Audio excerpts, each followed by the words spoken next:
welcome to another episode of Demystifying Gay Porn. My name is IK Grande, and if you watch porn, I'll definitely get you off. It's another episode of Open Lines, and today my special guest I have been wanting to talk to for a little bit, and we finally got around to it. His name on Twitter is Ballbasher710 or Ballbasher710. So if that gives you any indication of where we're going today, yeah, you're in for a treat today. So Ballbasher710, how are you? I'm doing good. Thanks for having me on the podcast today. Thank you for joining me. I appreciate it. You know, a lot of times when I contact people on Twitter or models or content creators who are into certain kinks and fetishes, some of them are hesitant. However, when they do come on, we tend to have a good time. Yeah, it's an embracing show and embracing listeners. So that's awesome. That's awesome. So now, I'm not gonna lie. I do have some social anxiety, so this is a little bit out of my comfort zone. But I'm happy to be here. I'm excited to talk to you. Well, good. I appreciate that, and we'll make it as chill as possible. And again, remember, you're here educating me, and the listeners who aren't familiar with this. What would you consider it, a kink or a fetish, to get the ball rolling? No pun. I'm sorry about that. No, that's fine. I definitely say it's more of a fetish. Okay. So what is it? Oh, sorry, you go? No, I'm sorry. It definitely part of what I think about a lot. Okay. Does come up all the time, so it's it's definitely prevalent in what I think about most days. So what exactly is this fetish? How would you define it if I walked up to you, or if you were interested in somebody and you wanted to let them know what you were into? How would you go about describing it? I'd have to say, so some people are more into kicking and stuff like that. I'm not as much into that. For me, it's more about hands-on. I like hands. I like punches. I do really like feet as well, but it has to be the right kind of foot, and it's more squishing with toes that I'm interested in. That's probably what I'd say. Before we even get there, it's just in case it's lost on anybody. It's ball smashing. You want your balls either smashed, squeezed, and stepped on between toes. Yeah. Okay. Yep. All right. Do you is it both male and female, or do you prefer female? Do you prefer just anybody squishing your balls or stepping on your balls? For me, it's a little bit of both. I like both male and female, but if it's a guy doing it, I prefer more punching and things like that with the hands. If it's a female, I definitely want more feet involved. Okay. Do you have a foot fetish as well? Is that a little bit involved in the kink as well, or? Yeah, that's kind of where it all started. I started to watch a lot of foot porn, and it is something that I kept coming across. And at first, it wasn't something that I was interested in, but the more and more I came across it, the more and more I wanted to try it out and see what it was like. It was feet stepping on balls. Yeah, okay. That was the first. Yeah, that was kind of what I first saw. Yeah. How did you put that in a search? Like your first time, what did you type in? Well, when I was the first time when I came across it, I was just looking at foot worshiping videos. and one of them was a girl that was kicking a guy in the balls. Mm-hmm. So that's where I first saw it. And then after that, you pretty much just type in like ball kicking or toes and balls, and you'll get a lot of videos that come up like that. So it's actually pretty common. Yeah, more common than not. Just still a little out of the mainstream, which is why it's interesting to talk about, because I don't come across a lot of images like the images I've seen on your Twitter or on any ball busting Twitter pages. So yeah, I'm absolutely intrigued by a couple of things to start, and one of them would be, okay, so you mentioned it comes from predominantly looking for feet first, and then eventually seeing balls getting squished by feet. Yeah. So would you say, was there any kind of like foreshadowing growing up that this might be something you'd be interested in? Or, would you consider it submissive as well? Yeah, I would definitely consider it submissive for sure. Growing up, I don't know, like, I'm a 90s baby. So growing up in junior high, all the boys, we'd always play sack tap. Okay. If you're not paying attention, guy walks by, guy's going to tap you in the nuts. Yeah. So that happened quite often. And I started to notice early on that it didn't hurt. Like everyone else reacted like they were going to throw up, or, they were in so much pain.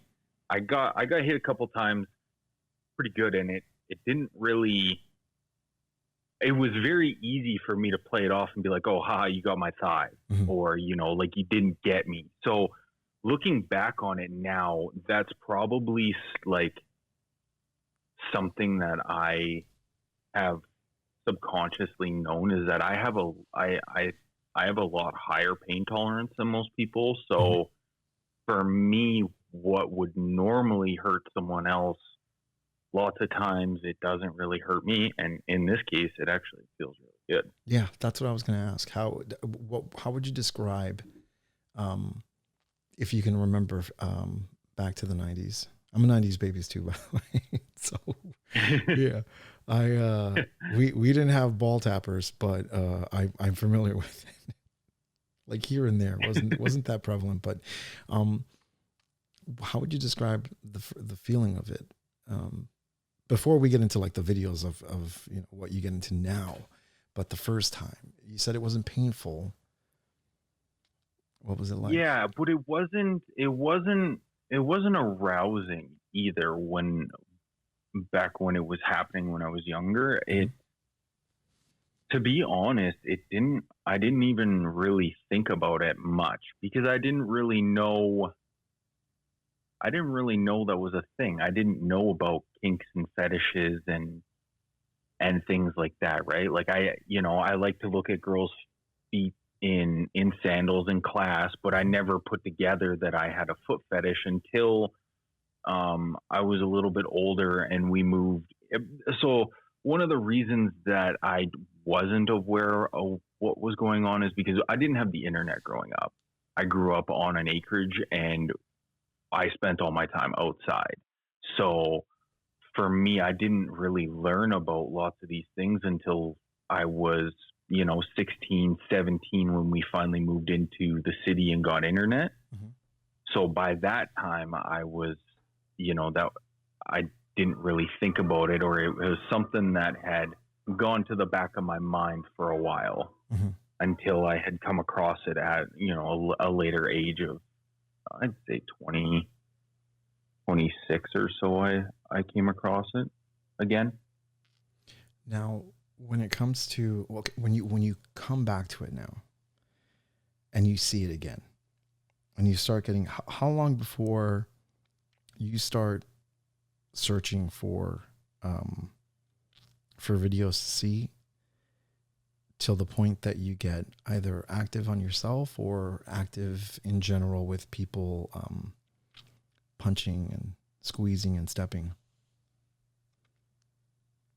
I'd say it took quite a while for me to not necessarily find out that I liked it, but try it myself. I'd say I watched videos on it for probably a year or so before I finally, decided to try some things on my own before I even, because at that point I didn't have a girlfriend. Mm-hmm. So I was, I was trying a lot of things by myself, and I figured, hey, why not? Let's see what this is like. And what was it like? At first, it wasn't as pleasurable as it was now because I didn't know what I liked. I had to figure out, because there's definitely like certain things that I don't like. Like I don't like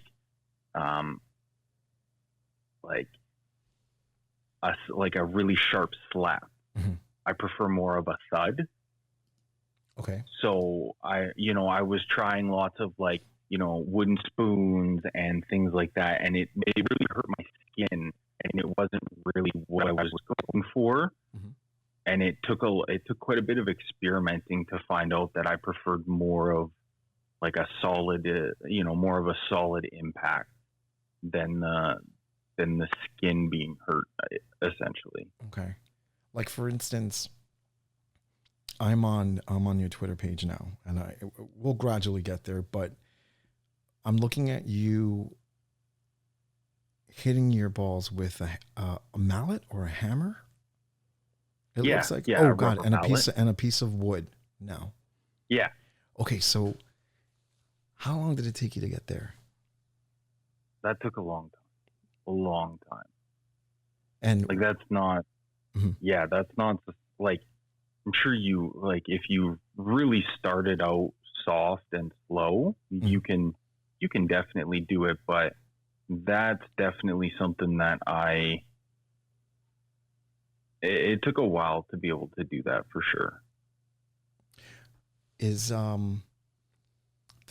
a couple of them. And the only reason why I laugh is because I can imagine what it feels like, and sometimes like you said, you tap when you do the ball taps, you get that feeling in your stomach already. So it's a nervous laugh. And I'm no, I totally understand. Yeah. There's one I also saw of between a pane of glass, if I'm not mistaken. Oh, that's it's plexiglass. Okay, so it's plexiglass. Yeah. I always try to be very, very safe. I don't want to cut myself or. Yeah, you're just trying to have fun. You're not trying to ruin your life. Yeah. Yeah, exactly. Yeah. Okay. What would you say?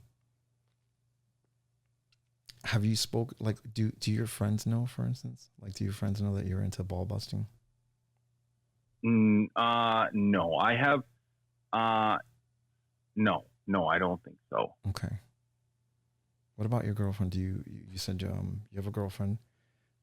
Yes, okay. She is. She does. Yeah, she knows. Yep. Does she participate? Yep. Yeah. Awesome. When she can. Yeah. Okay. For sure. Well, that's cool. That's cool that you were able to find somebody that is into it. That's awesome. Oh yeah. I'm very lucky to have her as a girlfriend. She's very open. She's very willing to try things, and she's non-judgmental, which is the big thing. Yeah, that's a really, really good quality. Yeah, because quite honestly, I really can't see somebody with without an open mind. This being something easy to tell them, and I'm saying this while I'm watching one of your videos that has a hashtag CBT.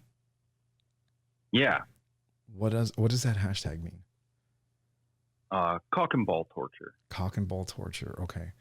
And it looks like a vice. It looks like two pieces of plexiglass and a vice, and it looks like your balls are kind of they're squished in the middle of them.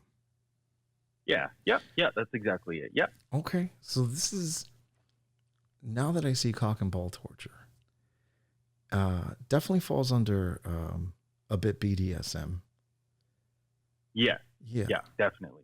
And is there a point when you are practicing that it goes from being painful to pleasurable, or vice versa?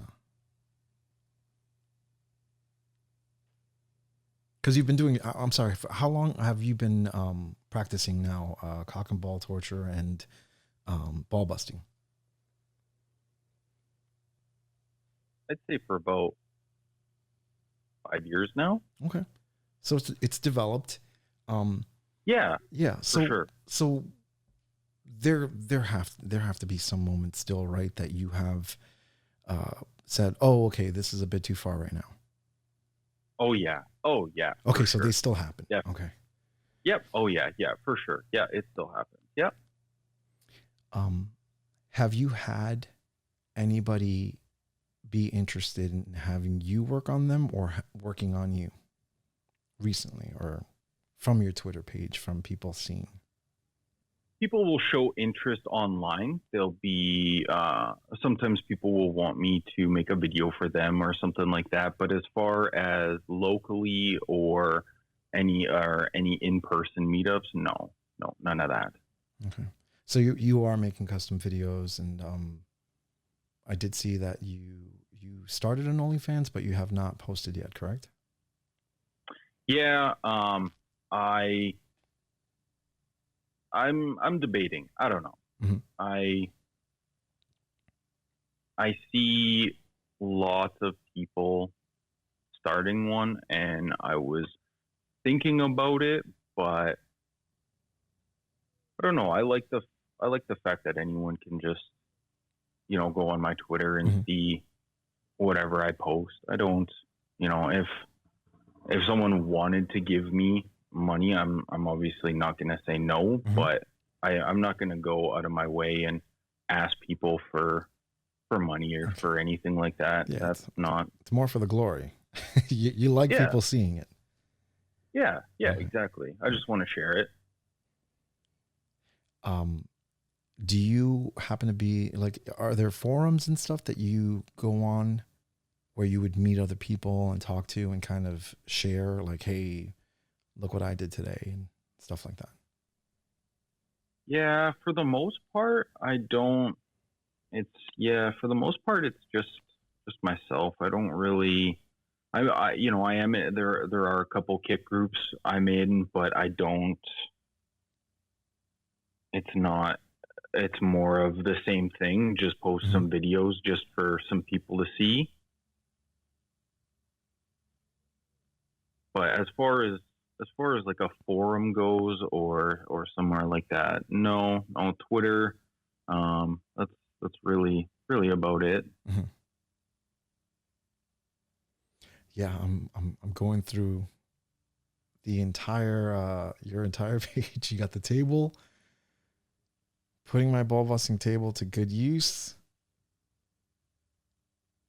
But I gotta say, the ones that look, the homemade ball crusher, which is that vice.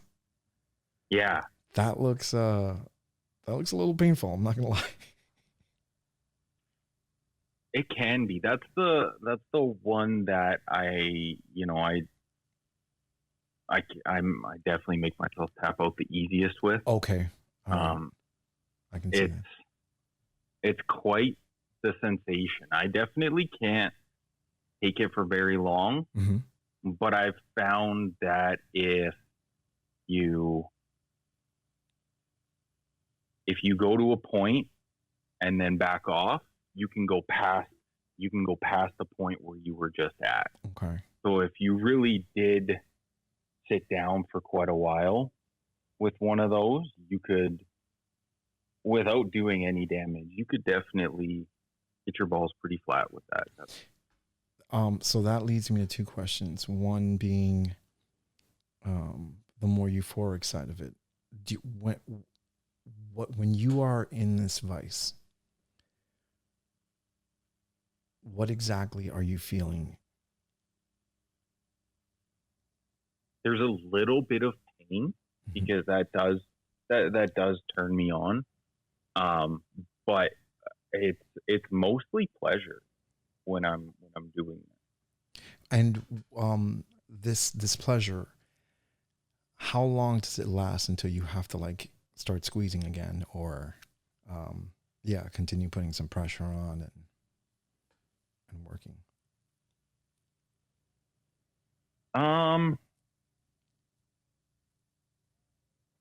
I'd say it lasts for a couple minutes, that's for sure.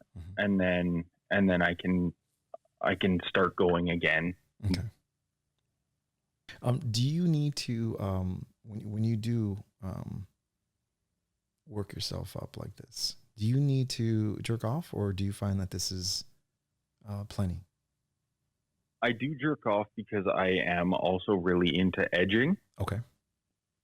So that's something that I will work into it. Like I'll edge, and then I will, beat my balls some more, and I'll beat them for a couple minutes, 5-10 minutes, whatever, and then I'll edge again, and then it's kind of a revolving cycle like that. Mm-hmm. And if I do it enough times, I can come just from beating my balls. Wow. Have you? I'm assuming you may have looked up, just in case, like, what kind of damage you could be doing. And I say this ignorantly, of course, because I would look at it and say, oh wow, that probably hurts and it's not going to be good for you. So I can only imagine what somebody seeing it for the first time would probably say. Definitely. It looks a lot worse than it is. Mm-hmm. The testicles are actually a very strong and resilient organ that we have. Although it does hurt, they can take quite a lot of punishment with no negative side effects. Okay. Lots of people have said that it stimulates your testicles, and you can actually have better sperm production from it.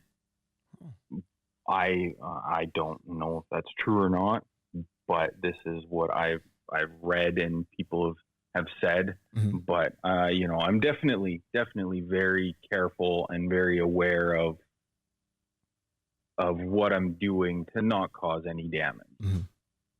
Well, I mean, the last part of that sounds great. If you can stimulate, I can see, slapping your balls around a little bit being stimulating to sperm production and stuff.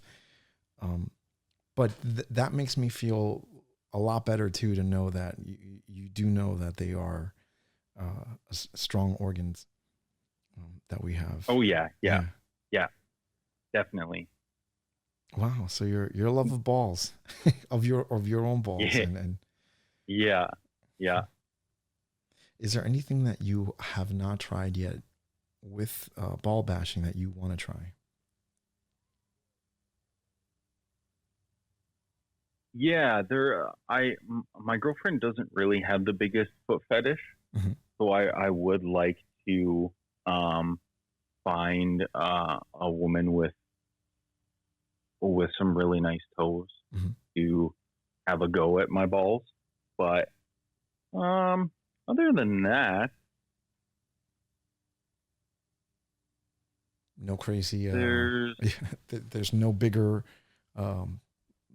ball table or a bigger vice or anything like that that you're gonna try, right?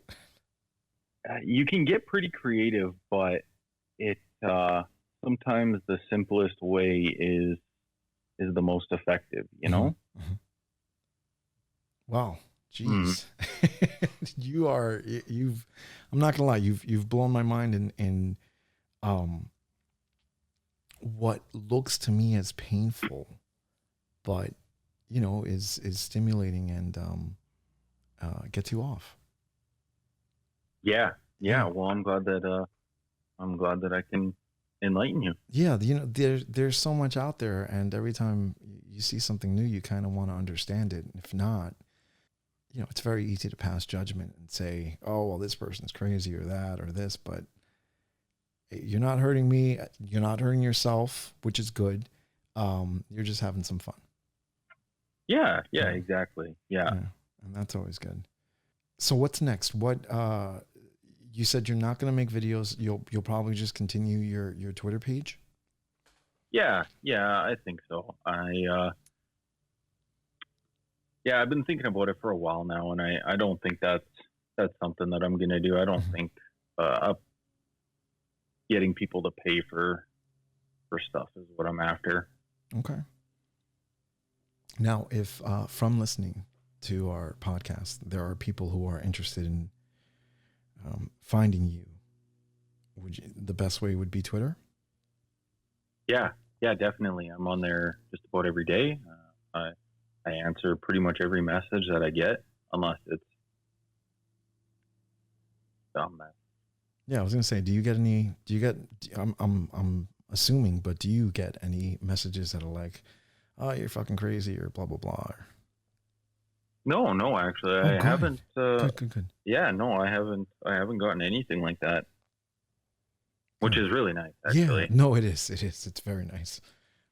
Yeah, because we all know how nice the internet is. Yeah. It's the nicest. It's the nicest place in the world. You open yourself up to the world, and you want the good, or you want it. Sometimes you don't need it, but sometimes it's nice to know that people are appreciating it.